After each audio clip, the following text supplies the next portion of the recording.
औज़ुबिल्लाहिमिनश्शैतानिर्रजीम बिस्मिल्लाहिर्रहमानिर्रहीम। अल्लाह के नाम से शुरू जो बहुत मेहरबान निहायत रहम वाला है।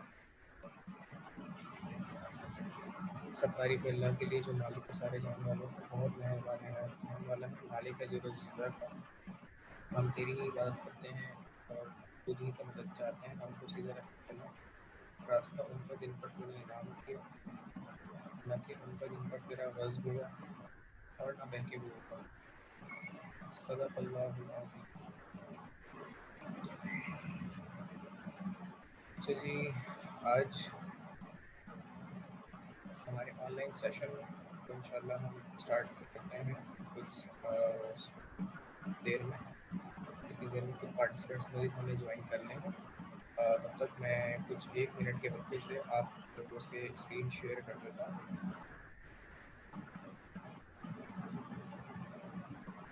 सो होपफुली आप लोग जितने भी हमारे सेशन हैं जो रिकॉर्डेड अब तक हुए हैं, उनमें से कोई क्यूरी हो तो आप उसको ज़रूर करें, और अगर कुछ समझ नहीं आ रही और पूछना चाहते हैं तो feel free to ask at any time any place on my mail address irfan@gmail.com और irfan@hamdard.edu.pk।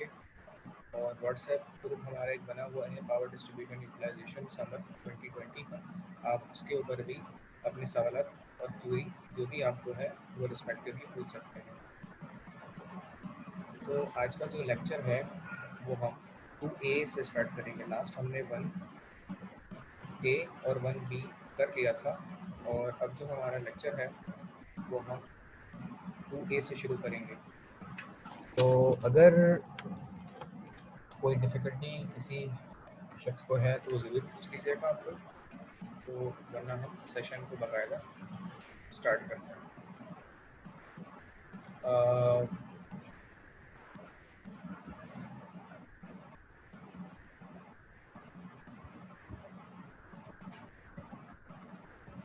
मेरी आवाज़ क्लियर आ रही है आप लोगों को, और मेरी स्क्रीन शेयर हो रही है?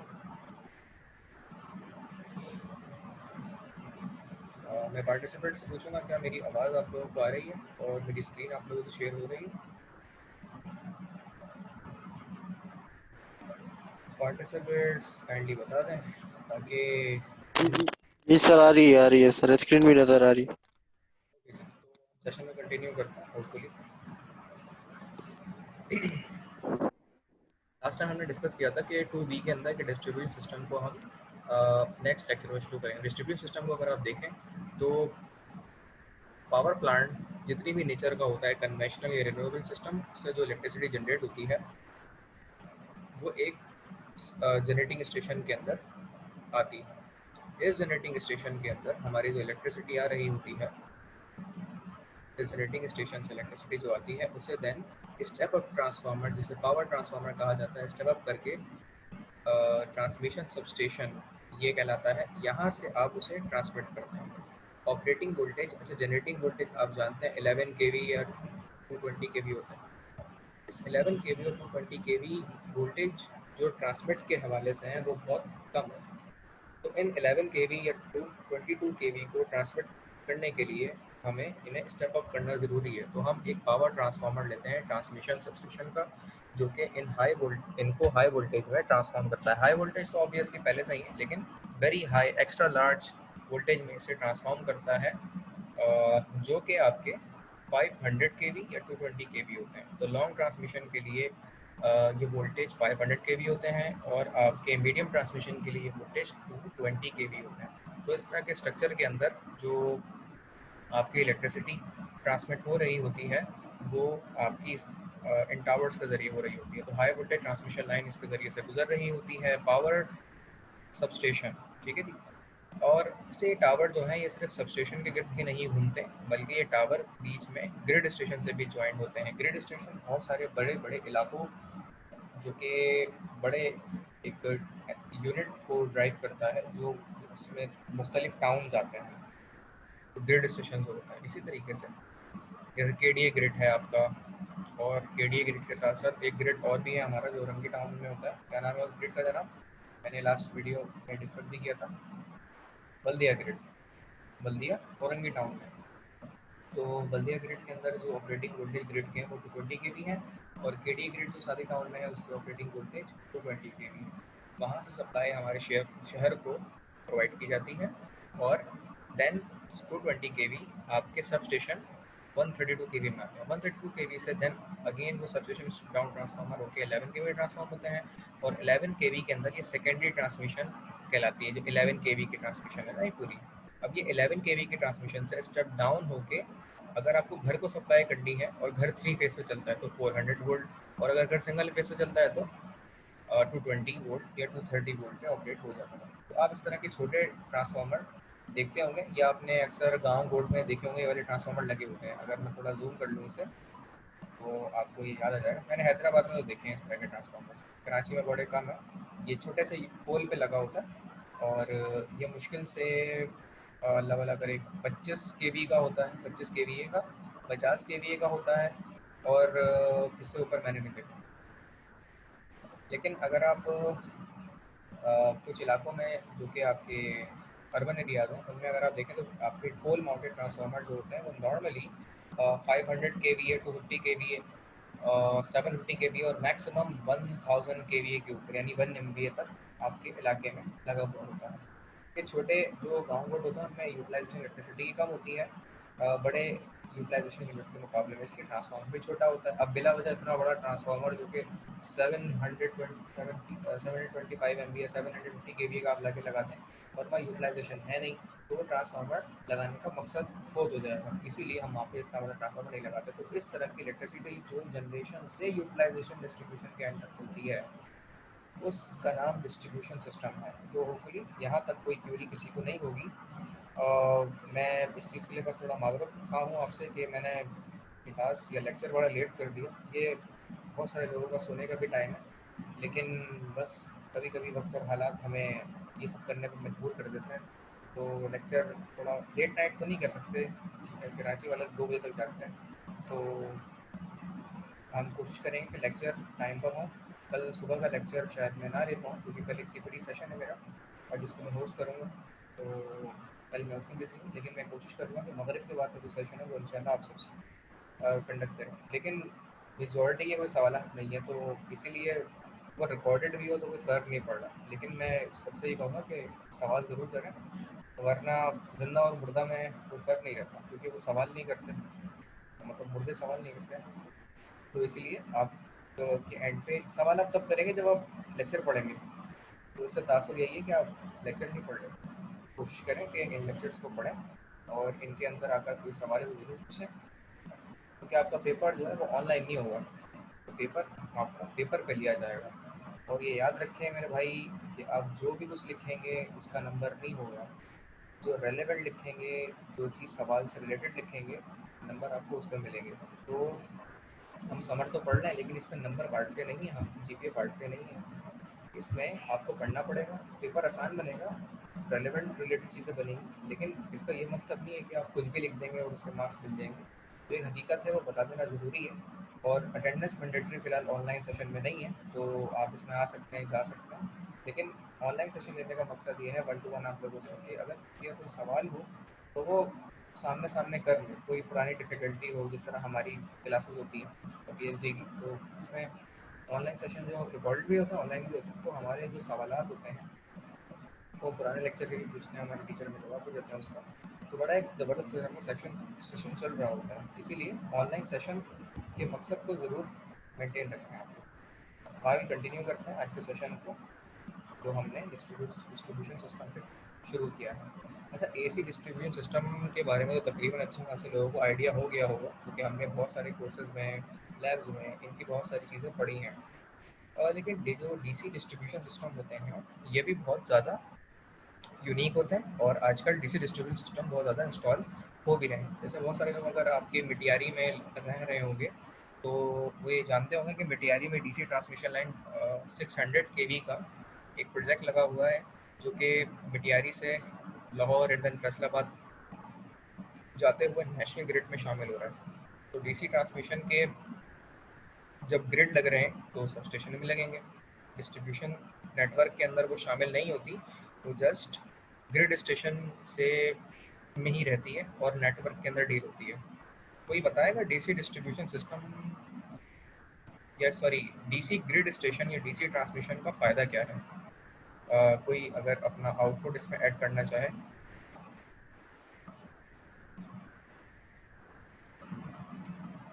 जी जनाब। कोई मेरा दोस्त आपकी प्यारी सी आवाज़ में कुछ बोलना चाहे। मुबशर तारिक मेरे दोस्त, तुम कुछ बोलना चाहो अगर तो हमें ज़रूर बताओ।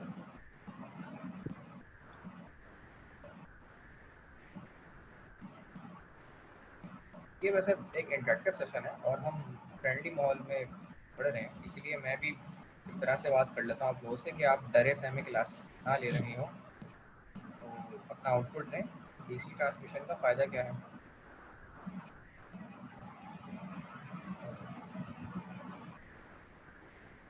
हाँ मेरे भाई बोले।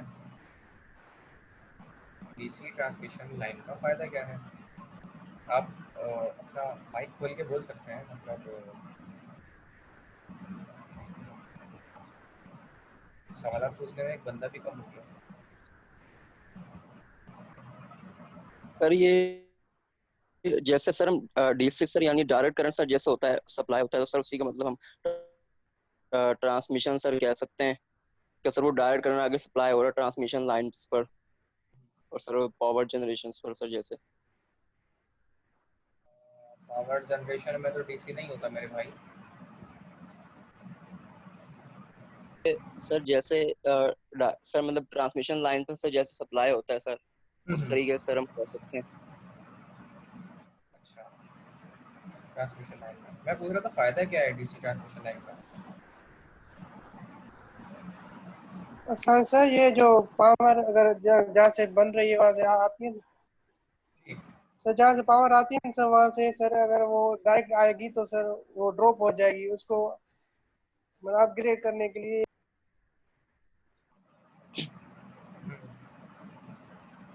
सही। तो इन्होंने कुछ बातें बिल्कुल सही कही हैं कि हमारे जो वोल्टेज होते हैं वो ड्रॉप होता है। नहीं, इन्होंने ये वजह बताई है कि हम ट्रांसमिशन करते क्यों हैं, हम डीसी को इस्तेमाल क्यों नहीं करते, एसी को इस्तेमाल क्यों करते हैं, जबकि सवाल ये नहीं है मेरे भाई। मैं यही बात कर रहा हूँ, देखें हम मेरी बात को गलत मत समझिएगा। जब एग्ज़ाम में सवाल आएगा ना आपके लिए, तो एग्ज़ाम में सवाल को समझना बहुत ज़रूरी है। मैं अगेन ये बात रिपीट कर दूँ कि आप सवाल के एवज़ कुछ भी लिख दें, तो लिखना है मतलब वो नहीं लिखें लेकिन कुछ भी लिख दें, तो उसके बदले आपको अच्छे नंबर नहीं मिलेंगे, याद रखें। इसलिए सवाल को हमेशा समझें और अपनी नॉलेज इतनी रखें कि आप उससे कैपेबल होते हुए जवाब दें। अच्छा, ये हरगिज़ मतलब नहीं है मेरे इस तरह की बात करने का कि आप अगली बार कोई सवाल ही ना करें, मुझसे डर के रहें और मतलब मेरा रोड दबदा हुआ, ऐसी कोई बात नहीं है। मैं ये बता रहा हूँ कि मेरे भाई, जब आप एक जवाब देते हैं या स्टेटमेंट देते हैं तो वो क्वेश्चन के आंसर से रिलेटेड होता ही नहीं है, मतलब वो बहुत कोसों कोसों दूर है। तो इससे अंदाज़ा ये हो रहा होता है कि आवाम को समझ ही नहीं आ रही कि मैं क्या बात समझा रहा हूँ ना उन्हें, मतलब उन्हें कुछ भी पता नहीं चल रहा कि मैं क्या बता रहा हूँ। मेरे भाई, मेरे लेक्चर को पढ़ें, मैं यकीन माने 3 दफ़ा रिपीट कर रहा हूँ अपने स्टेटमेंट्स को। अगर मेरे लेक्चर ख्याल में चौथा पाँचवा लेक्चर है आज, तो मैं अपने स्टेटमेंट्स को बार बार रिपीट कर रहा हूँ, बार बार बता रहा हूँ और मैं खुद याद हो गई मुझे अपनी चीज़ें। अगर मैं अपना पेपर बनाऊँ ना तीन तीन घंटे से पहले मैं सॉल्व कर लूँगा, 1.5 घंटे में सॉल्व कर लूँगा मैं। तो मेरी रिक्वेस्ट यही है कि आप जो भी बात सवाल का जवाब दें वो रेलेवेंट ज़रूर होना चाहिए, वरना होगा ये कि समय पढ़ के भी आपकी जीपी क्या पता कम हो जाए उसके बाद। तो इसीलिए उसके कंटेंट पे ध्यान दें, उसको पढ़ें ज़रूर, कोई मसला होता है तो पूछे ज़रूर। तो हम डिस्कस कर लेते हैं। कोई और कोई बात कहना चाह रहा है तो कहें, वरना मैं अपने लेक्चर को कंटिन्यू करता हूँ और अपने सवाल का जवाब दे देता हूँ आप लोगों से, आप लोगों को।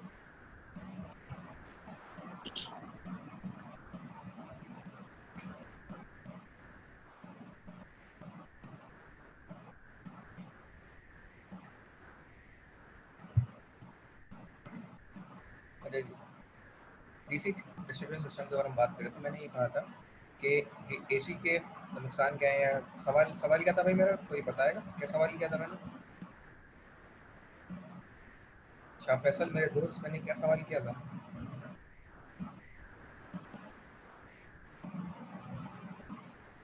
और कोई भी बताते हैं, सिराज बताते हैं, वसीम बताते हैं, अली रज़ा बताते हैं।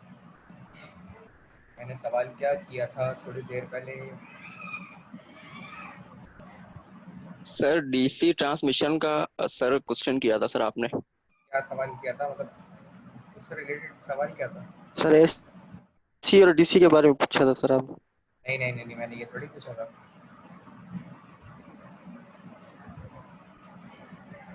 मेरा पूरा सवाल कोई बताया, मैंने पूरा सवाल क्या पूछा था?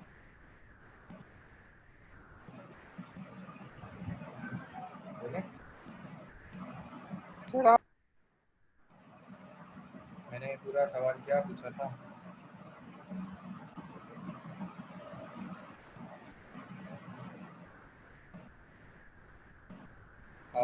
होपफुली चले याद आ जाएगा तो, लेकिन उससे रिलेटेड बात कर लेते हैं, याद आ जाएगा। मैंने ये पूछा था उसमें होपफुली कि डीसी ट्रांसमिशन का फ़ायदा क्या है। डीसी ट्रांसमिशन का फ़ायदा ये होता है मेरे भाई कि डीसी ट्रांसमिशन में जब इलेक्ट्रिसिटी को ट्रांसमिट किया जाता है तो उसमें डीसी करंट में एक तो फ्रीक्वेंसी नहीं होती क्योंकि वो डायरेक्ट करंट है, उसमें फ्रीक्वेंसी नहीं होती, और जब उसमें फ्रीक्वेंसी नहीं होती तो उसमें बहुत सारे लॉसेस नहीं होते, reactance loss, impedance loss, admittance loss, reactance loss, capacitive losses, eddy current losses, hysteresis losses, corona effect और स्किन इफेक्ट, और भी एक वाला होता है मेरे ध्यान से निकल जाता है हमेशा वो, और मुझे वोल्टेज सेकेंडरी एंड पे ज़्यादा हो जाता है, तो ये भी एक करंट इफेक्ट। ये सारे वो एरर्स हैं, नुकसान, इसकी वजह से ट्रांसमिशन लाइन में नुकसान होता है, वोल्टेज ड्रॉप होता है।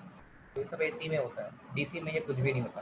तो इसमें डीसी में आपकी मैक्सिमम लेवल तक वोल्टेज की फॉर्म में वोल्टेज ड्रॉप नहीं होता, और आपको विदाउट नॉइज एरर लॉसेस आपको इलेक्ट्रिसिटी मिलती है क्योंकि इसमें फ्रिक्वेंसी नहीं होती।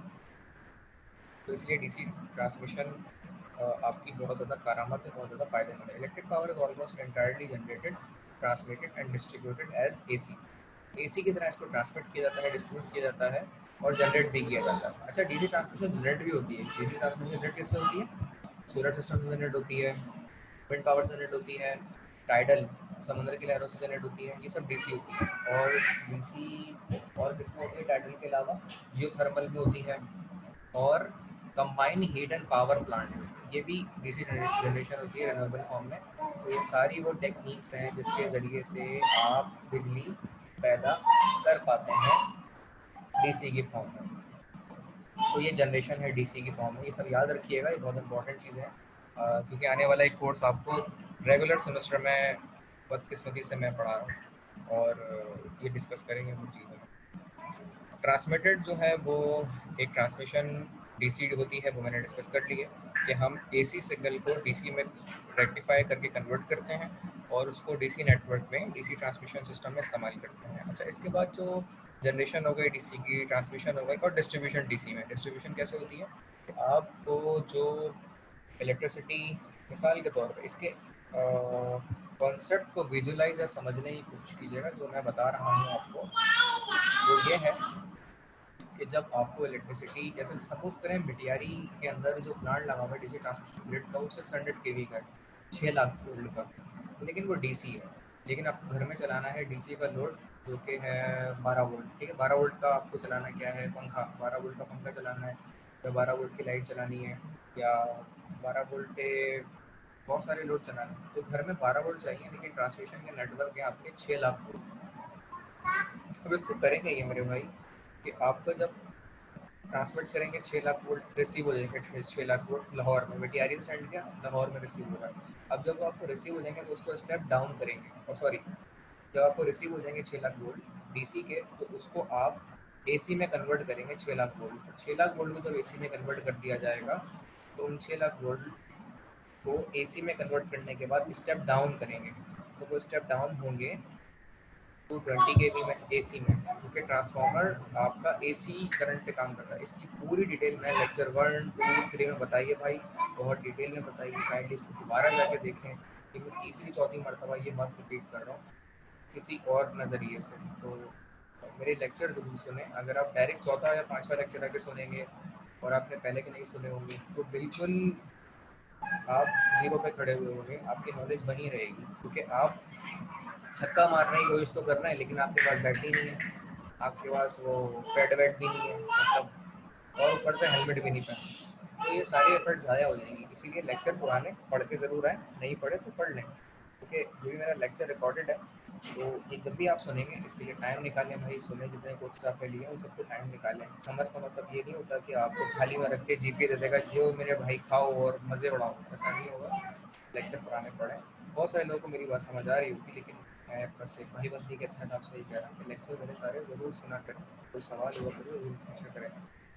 कि सवाल ना करने का मकसद ये है कि या तो आपको सब कुछ समझ आ रहा है, और जब मैं पूछता हूँ उसको कोई जवाब नहीं मिल पाता, कुछ लोग बीच में चले भी जाते हैं। तो इसलिए मेरे भाई मेरे लेक्चर ज़रूर सुने और जो सवाल है वो ज़रूर पूछें, कि ज़िंदा लोग के सवाल पूछते हैं। मैं ये बता रहा था कि जब आपको 6 लाख वोल्ट ट्रांसमिट करके रिसीव कर लेते हैं तो उसे आप रेक्टिफाई इन्वर्ट करते हैं, इन्वर्टर के ज़रिए से DC volt to AC volt में कन्वर्ट करते हैं। जब कन्वर्टर के ज़रिए कन्वर्ट कर लेते हैं डीसी के वोल्टेज को एसी में, तो वो 6 लाख वोल्ट डीसी के मिल जाते हैं आपको। कुछ थोड़े बहुत ड्रॉप के बाद वो 5.5 लाख रह जाते होंगे मिसाल के तौर पे। उन एसी वोल्टेज को स्टेप डाउन करेंगे आप 5.5 लाख वोल्ट को या 6 लाख वोल्ट को 220 के वी एसी, और उसके बाद दोबारा से 220 के वी को 132 के वी आप स्टेप डाउन करेंगे। 132 के वी से दोबारा स्टेप डाउन करेंगे। अच्छा, ये बीच में grid station, substation, secondary substation, एक और primary substation, secondary substation बीच में आ रहे हैं जिनमें मैं डायरेक्टली उनको बाईपास करते हुए आपको समझा रहा हूँ कि किस तरीके से वोल्टेज स्टेप डाउन होंगे 6 लाख वोल्ट से 12 वोल्ट के अंदर। तो जब आप 220 के वी से 132 के वी में ट्रांसफॉर्म करेंगे स्टेप डाउन करके, 132 के वी से डायरेक्ट 11 के वी में स्टेप डाउन करेंगे, और 11 के वी से आप उसे 220 के वी के अंदर स्टेप डाउन कर लेंगे फेज सिंगल फेज वोल्टेज में। इसी पूरी स्टोरी मैंने लास्ट लेक्चर में पूरी की पूरी डिटेल में बताई है और 2 मतलब रिपीट भी करी। अब जब आपको 220 वोल्ट मिल जाएंगे तो आप चाहें तो एक कन्वर्टर के थ्रू या फिर एक रेक्टिफायर के थ्रू उसे स्टेप डाउन करें और रेगुलेट करके 12 वोल्ट अपने सॉकेट में हासिल करें, और उस 12 वोल्ट से एक डीसी का फैन चला लें, एक अप्लायंस कोई लाइट जो चलती है वो डीसी की वो चला लें उससे। तो बहुत सारे उसके तरीके हैं जिसके ज़रिए से आप इस तरह की इलेक्ट्रिसिटी को यूटिलाइज कर सकते हैं। तो ये इसमें तरीका है जिसमें आप इसको कर सकते हैं। तो यहाँ तक कोई सवाल हो कोई किसी का है तो आप पूछ लें। कि हमने ये डिस्कस किया है कि किस तरीके से डीसी डिस्ट्रीब्यूशन को इस्तेमाल किया जा सकता है। तो हमारे इस सेशन में फरहान दस्ती भी ज्वाइन कर चुके हैं हमें। तो मैंने ये बात कही है कि हम जो रेगुलर बेस पे लेक्चर ले रहे होंगे उसमें अटेंडेंस मैंडेटरी नहीं है।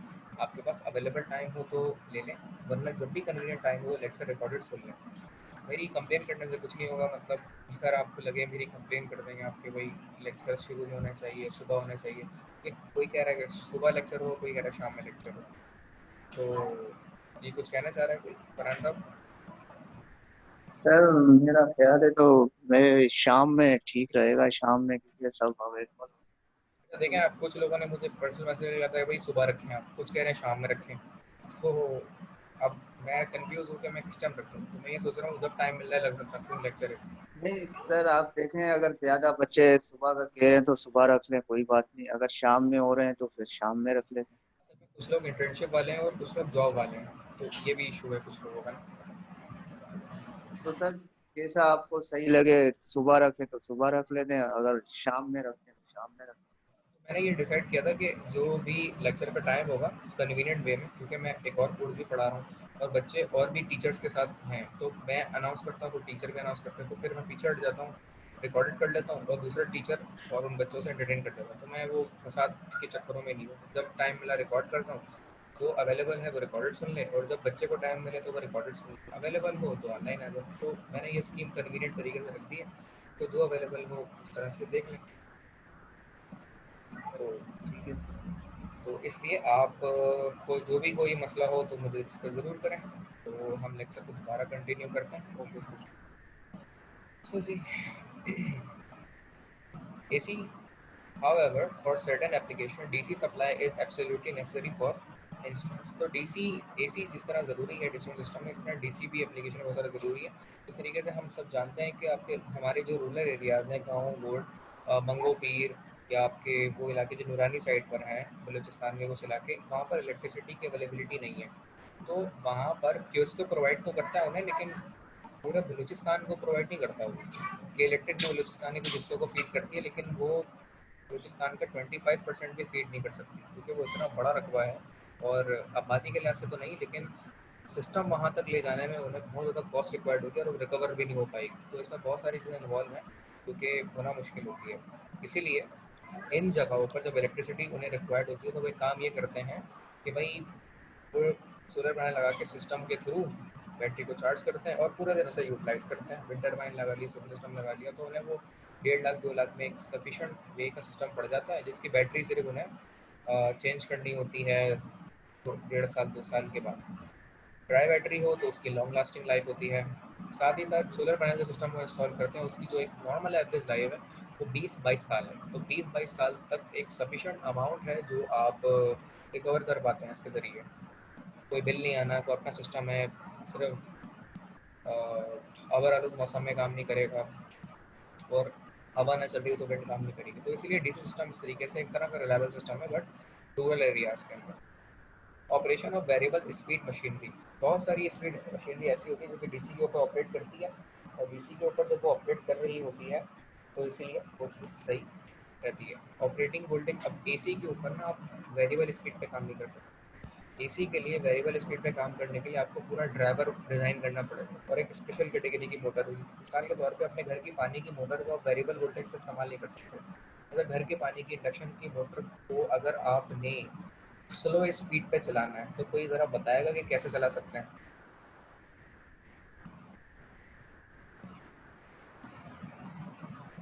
हाँ भाई, घर के पानी की मोटर को अगर मुझे चलाना हो तो मैं स्लो स्पीड पे कैसे चला सकता हूँ? सर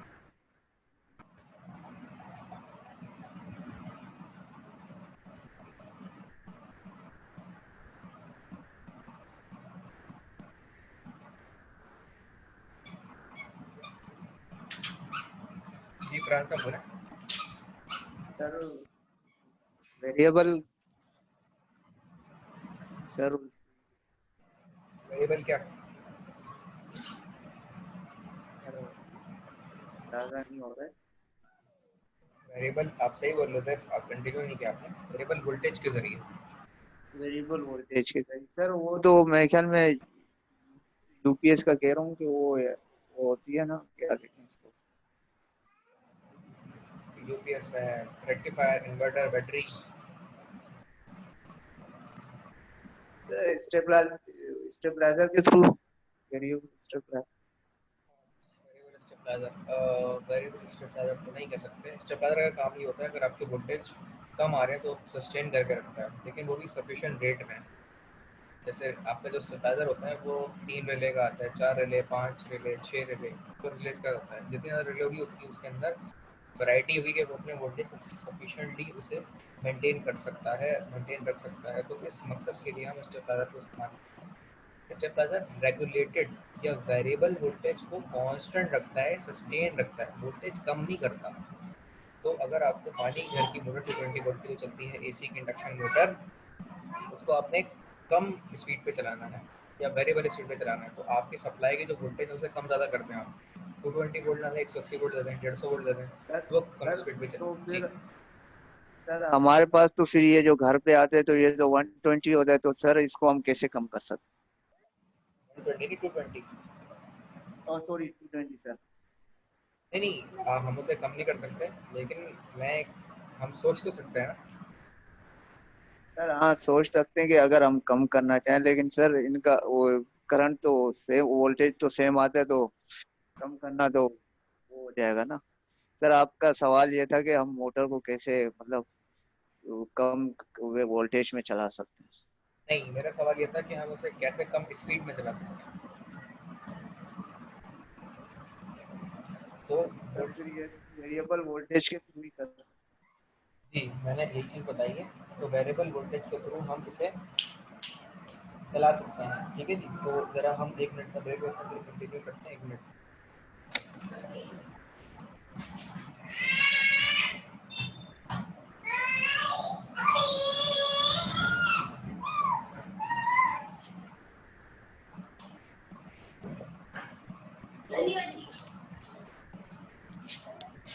जी, सेशन दोबारा कंटिन्यू करते हैं। जैसा मैं ये बता रहा था कि हम असल में वोल्टेज कम तो कर सकते हैं रेगुलेट करके, उसे कम करके। आपको पता होगा कुछ जैक्सन मार्केट या शेरशाह से वो आते हैं 110 वोल्ट के एसी कन्वर्टर्स, जो कि बाहर से शिप के एसी जो आते हैं उन्हें 110 वोल्टेज 120 वोल्टेज के ऊपर चलाया जाता है, क्योंकि वो अमेरिका के होते हैं। अमेरिका के जो सप्लाई हैं अप्लाइंसेज हैं वो 110 120 वोल्टेज के ऊपर ऑपरेट करते हैं 60 हर्ट्ज के ऊपर, तो वो एसी के ही हैं और 110 वोल्ट 120 वोल्ट हैं। अगर हमने उन्हें अपनी इंडक्शन मोटर के ज़रिए चलाया तो मोटर चलेगी या नहीं?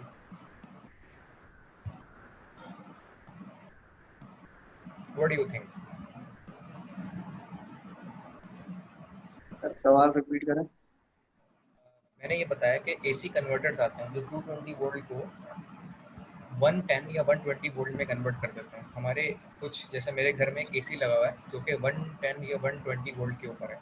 मैं उसे डायरेक्ट के इलेक्ट्रिक पे नहीं चलाता, मैं उसे पहले कन्वर्टर के अंदर डालता हूँ उस 220 वोल्ट को और उससे आउटपुट लेता हूँ 110 वोल्ट, देन मेरा एसी चलता है। लेकिन अगर डायरेक्ट चला लूँ ना अपने एसी को 110 वोल्ट वाला 220 पे, तो उसका सर्किट फ़ौरन उड़ जाएगा, तो मैं उसे चला नहीं सकता। समझ रहे हैं मेरी बात? जी जी बिल्कुल सर। तो ये एक चीज़ है कि क्या मैं अपनी इंडक्शन मोटर को 110 वोल्ट के कन्वर्टर से चला सकता हूँ एसी के?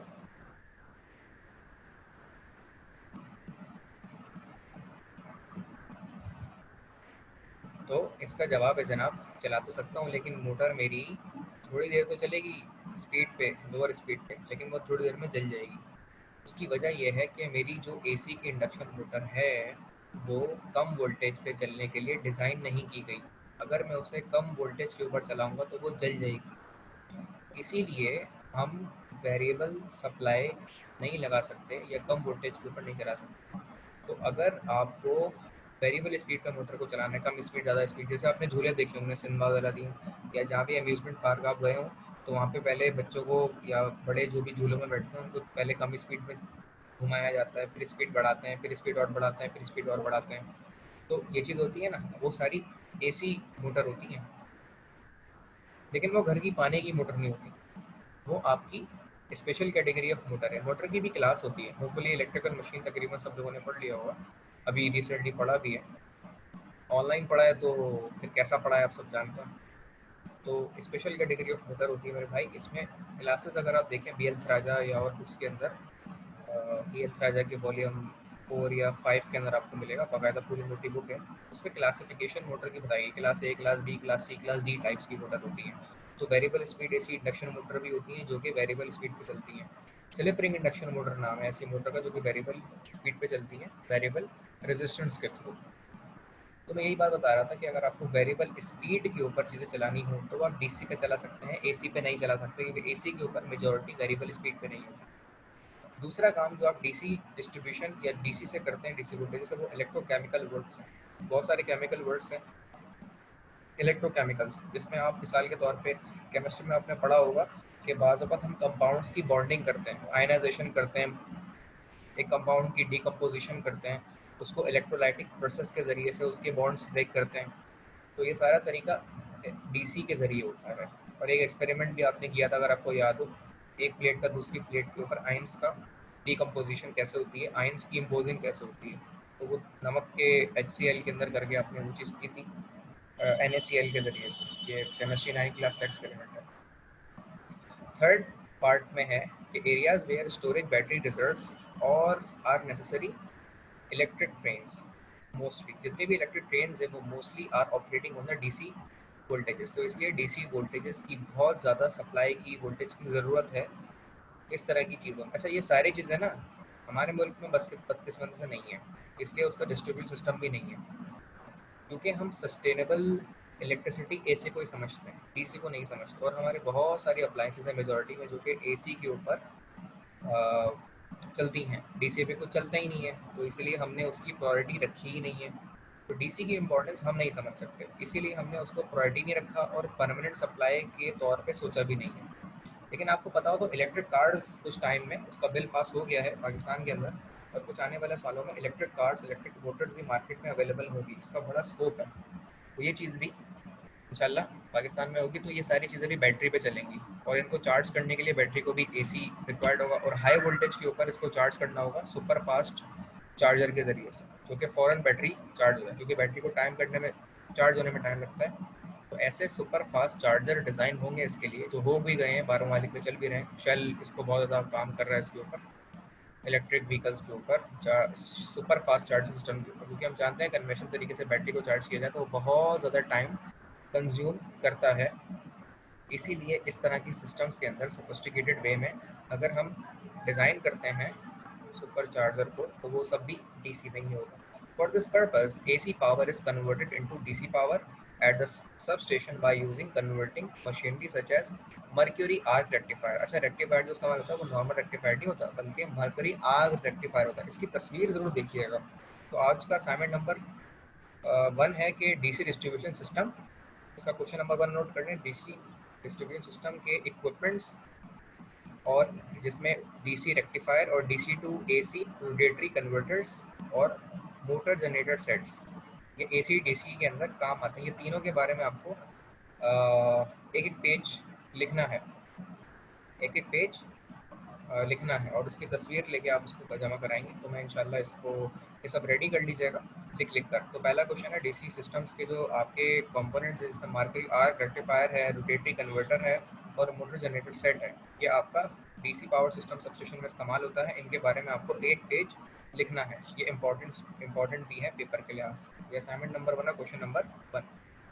अच्छा, 4 मिनट के बाद सेशन हमारा एंड हो जाएगा, तो मैं ये स्लाइड एंड करते हुए आपके क्वेश्चंस की तरफ आऊँगा, तो उसके बाद फिर हम सेशन को एंड कर लेंगे। The DC supply from the substation may be obtained in the form of two-wire outgoing or positive wire, and the other is return और नेगेटिव वायर। अच्छा, डीसी में हम जानते हैं दो तारें होती हैं, पॉजिटिव की नेगेटिव की, या फिर पॉजिटिव वायर और एक रिटर्न वायर। पॉजिटिव को हम कहते हैं आपकी सप्लाई, और नेगेटिव को हम कहते हैं रिटर्न वायर भी। अच्छा, इसके अलावा डीसी में 3 वायर सिस्टम भी इस्तेमाल होता है। 3 वायर क्या होते हैं जी? कंसिस्ट ऑफ 2 आउटर्स, जो बाहर 2 चल रहे होते हैं, and middle wire such as earth wire. तो डीसी के अंदर एक वायर चल रहा होता है मिडल का, अर्थ वायर, और 2 चल रहे होते हैं पॉजिटिव और एक नेगेटिव। मेरे ख्याल में ये बहुत आसान बात कर रहा हूँ मैं, कोई मुश्किल तो नहीं है ना। 2 वायर सिस्टम डीसी में क्या होता है? Positive negative. 3 wire DC system में क्या होता है जी?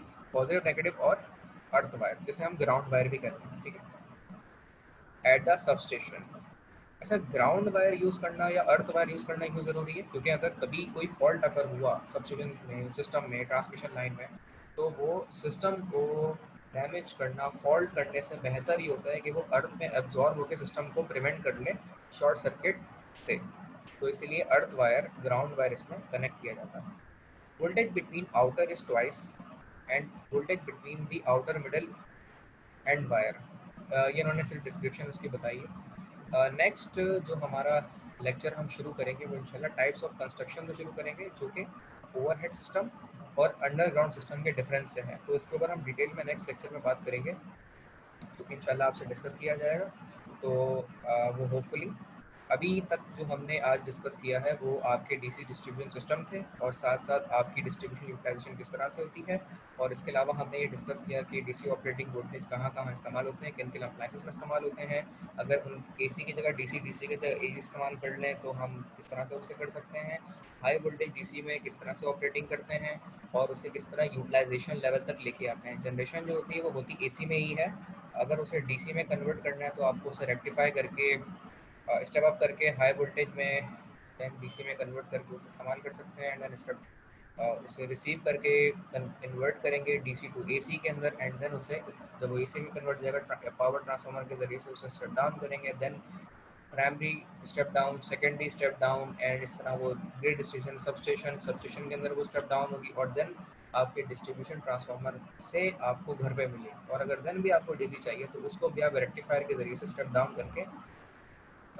करके रेक्टिफाई करके 12 वोल्ट घर के सॉकेट के अंदर 12 वोल्ट हासिल कर सकते हैं, जो आपको एसी के अंदर 11 केवी से चीज़ चली थी, और वो 500 केवी, और देन जो 220 केवी और 132 केवी, एंड देन 11 केवी और 400 वोल्ट, 220 वोल्ट से लेके 12 वोल्ट में कन्वर्ट हुई है। तो इस तरह से ये सारी चीज़ें हमने इसमें डिस्कस कर ली। कोई सवाल किसी का है तो पूछें। अच्छा जी, तो आज का जो सेशन हमारा हमने कंडक्ट किया है वो डीसी डिस्ट्रीब्यूशन सिस्टम पे है। अगला सेशन हमारा underground and overhead transmission line of network के ऊपर होगा। तो इस सेशन को हम यहीं पे एंड करते हैं। अगला सेशन जो हमारा इंशाल्लाह होगा वो हम कल कंडक्ट करेंगे मगरिब के बाद। तो अल्लाह ताला आपका और हम सबका हामी और नासिर हो। तो आज के सेशन को हम यहाँ पे एंड करते हैं। कोई सवाल अगर किसी का है तो प्लीज़ आप लोग पूछ लें।